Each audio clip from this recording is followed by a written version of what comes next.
Inilah tampang 3 oknum TNI Angkatan Laut yang terlibat dalam penembakan bus rental Ilyas Abdurrahman. Ketiganya yakni Sertu AA, Sertu RH, dan Klasi Kepala BA. Sertu AA diungkap adalah pelaku penembakan terhadap Ilyas di kilometer 45 Tol Tangerang Merak. Sedangkan Sertu RH dan BA adalah rekannya yang berada di lokasi. Sertu AA dan RH berasal dari pasukan elit Komando Pasukan Katak atau Kopaska. Sedangkan BA anggota KRI Bontang, yakni kapal tanker milik TNI Angkatan Laut.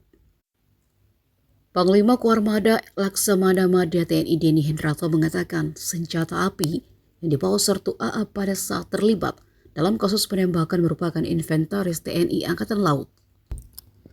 Sertu AA diketahui bertugas sebagai ajudan sehingga berdasarkan standar operasional seorang ajudan yang bersangkutan diwajibkan membawa senjata api kemanapun. Sertu AA pun dipastikan memiliki dokumen lengkap terkait kepemilikan senjata api itu. Download Tribun X sekarang, menghadirkan lokal menjadi Indonesia.